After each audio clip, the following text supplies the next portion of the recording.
Hello, today I'm going to give my thoughts on occult symbols in plain sight, but specifically in regards to Vigeland Sculpture Park in Oslo. So I'm going to talk a little bit about symbolism, and then I'm going to go into what this park is and what I think it represents. First, I'm going to say if you don't know anything about Gnosticism, maybe this video is not going to be for you. If you want to check out my Gnostic playlist, you can learn a little bit more and understand what I'm actually talking about here. One of the conditions in occultism is the idea of that symbols carry many layers of meaning. If you take a look at a lot of the architecture or sculptures around the world, especially in important locations, you will see lots of symbolism. The black cube of Saturn is one such symbol that is in front of a lot of banks and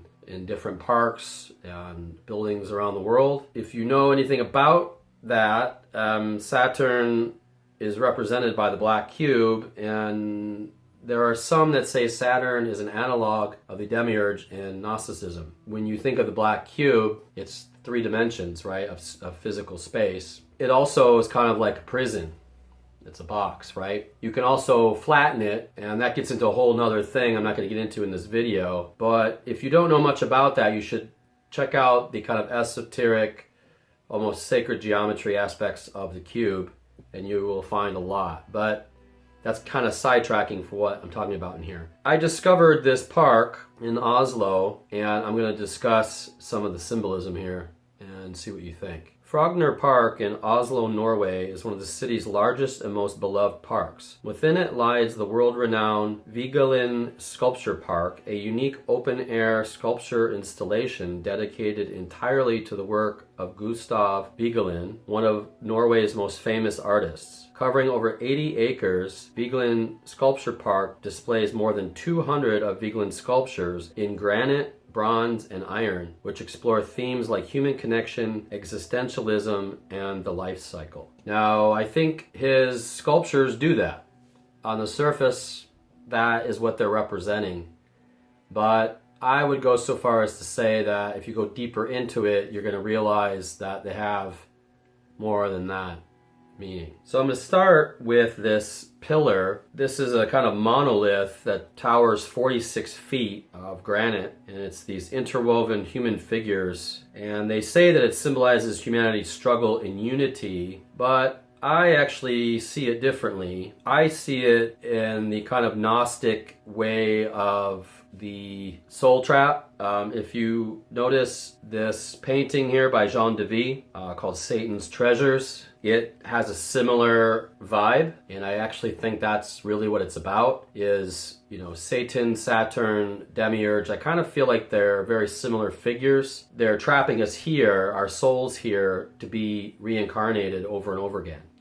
And I think that's what this pillar is. It's the trap of the souls just being reconstituted and not being allowed to leave. You might ask, why am I jumping to this conclusion?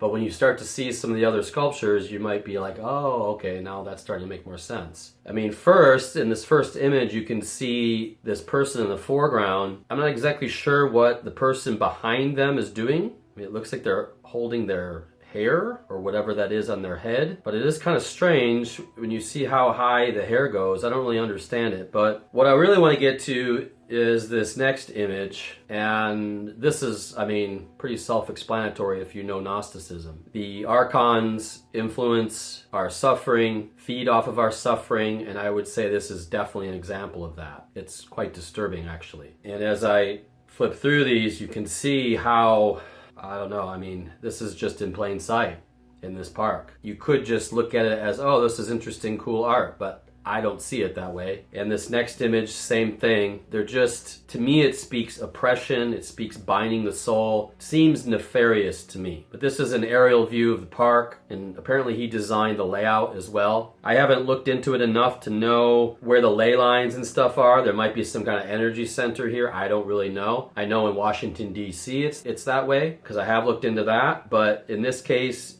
You can see a lot of geometric patterns, and I'm not sure. Here's an image of him. I'm an artist, so I know how hard it is to get funding for things or to do big projects. To do something like this would cost an enormous amount of money. Like, it would just be an insane amount of money. And so you have to wonder, like, who's funding this, you know, and why? That's something to remember when you're thinking about sculptures and things in the public view.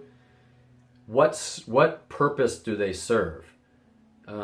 You could just say, they're decorative, but if you talk to any artist, you know that artists don't see their work, real artists do not see their work as decorative.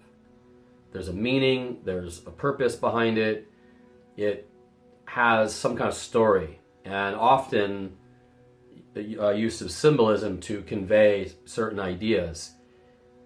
And in many ways, I would say even nefarious ideas. But here's another one with what I would consider the archon kind of grappling with the human being. Yeah, I don't know what you think. If you have some kind of insight into this, you can leave it in the comments. I personally think it's a bit horrific. I mean, all of these images, they don't speak, like, sometimes you see a sculpture and they embrace like the thrill and the vibrancy of being alive.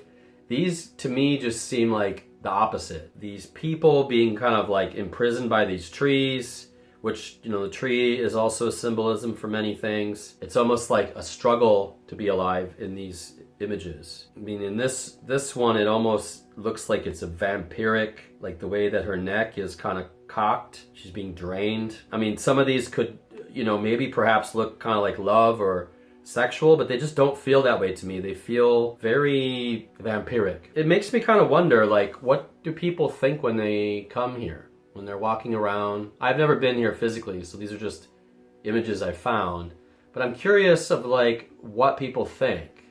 There's this sundial. I'm not going to say much more about it. I discovered it in my research on other things, and it just spoke to me in a way that, I don't know, it disturbed me a little bit. That's all I got for this video. If you have anything to say about the sculpture park, you can put it in the comments. If you know of any other places like this, put that in the comments too, because I'm curious, always curious about the way that cities are planned and all these other things, because I think there's definitely a occult aspect to all that, to money, to everything. So anyway, that's all I got. Have a good day. Take care.